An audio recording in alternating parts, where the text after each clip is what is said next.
let's try to take some of these raw files that Okay. members have sent in, viewers have sent in, and try to, you know, bring some life to them. I think I could bring this thing alive.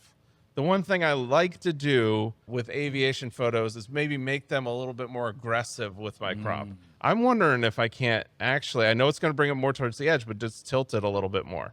So looking like it's kind of going into a little more of a bank. Sure. Just kind of cheating it a little, if you will. Nah, that's fine. Now, again, we could even bring it in, maybe even closer, you know, cropping it up here a little bit. But I still want to leave more room on the right than I do on the left. Yes. So I wanted to go somewhere. But I'm kind of bringing you in closer because the star of this show is the A10. Yep. The sky behind it really has not much anything.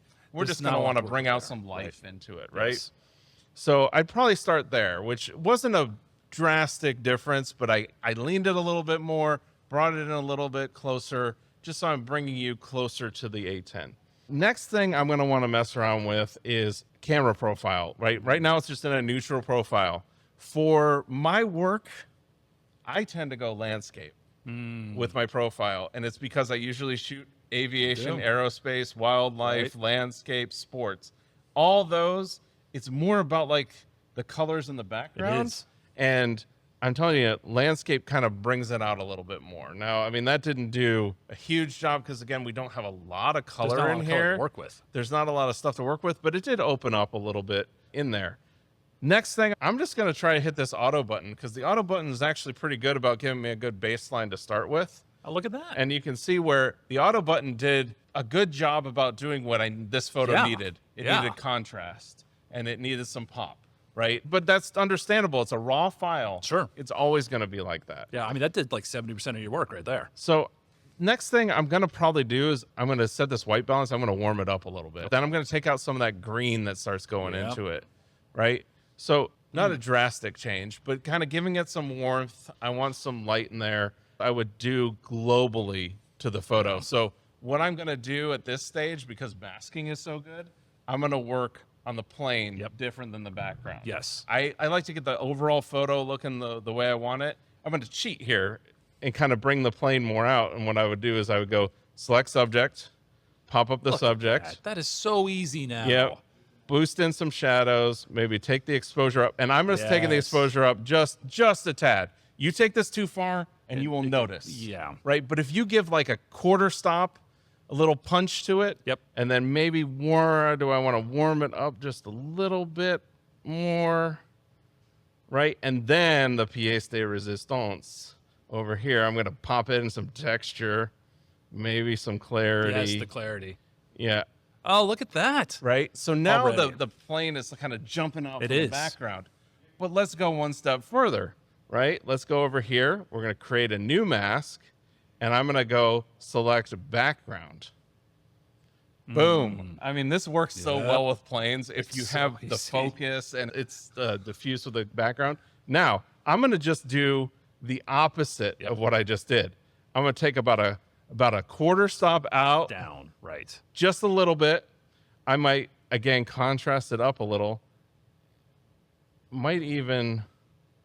might cool down the background. Right. If the plane's warmer, you want the cooler background. Yes. I might cool down the background. I might even add a little bit more saturation. So again, I'm just doing that. Now I could do the same opposite of what I did before. Right. The plane's in focus. I might take away some texture in the background. I might take away some clarity in the background. That might be too much. I still might dehaze it a little bit. So you can see there, like it darkened the background. And then again, if I go to this mask, it lightened up the plane. Look at that. So then if we go, you see how it's like it's almost like I took and lit it. It was all flat and I just went boom. Yep. And it's like it brings it out. And that's what I want with that aviation. I want the plane to be the star. Yes. I want the background to kind of be out of focus. Down here now is if we go to the cool tool that we have now called lens blur. Turn on lens blur. I might get a lens upgrade. We'll see. And there we go. You can see where we almost got like this lens upgrade where we went from like we're at an f8 lens. I just went down to an f4 lens. F4. Like you just got $5,000 right there. You did. Like that's about $5,000. That's about the perfect image to use that on too. Because there's no, the there's no foreground to like fade Yes, out to show yes, that you're cheating. yes. You can immediately see It's that like it's boom, like, boom, and there just it is. brings it out of the background. The next thing that I would always want to do here is I want to add some kind of vignette and just a bring touch. your Just a little. eye, just a little just bit a where little. I'm just bringing Don't it in overdo that. to the Yeah. plane, right? And you Yeah. can see there, if we look at the before and after there, That's fantastic. you know, you got before, and to tell you the truth, this is how my raw file looks. Oh, absolutely. All my raw files, they look Yep. like that. But then you process it and it looks It like looks that, so good. right? Now, we could do other things here and just stepping through the process. Do we want to enable profile correction, which is going to help that little like the lens kind of that little lens distorts. distortion. We'll do that. Then with sharpening, I might want to apply more sharpening, but this is what I see Just a a lot of people touch. do is they'll put this up and I'm usually between like 80 and 100, right?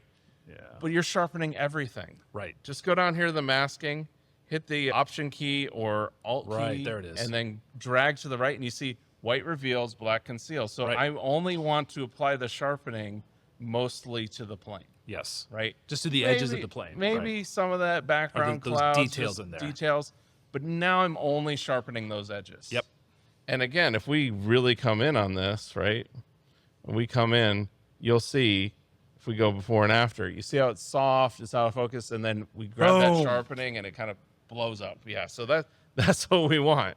And can I just say that it just took us, what, 5 minutes there to do that? Yeah. Just what, 4 years ago in Photoshop doing that? Oh, this is Having to like use the pen tool to trace all the way around that plane. That It's- edit used to take, that would probably taken me 30 minutes. Yeah, Just to yeah. do that. What a And we wonderful were time to be a talking- photographer. This is so good. We were Yeah. talking. yeah.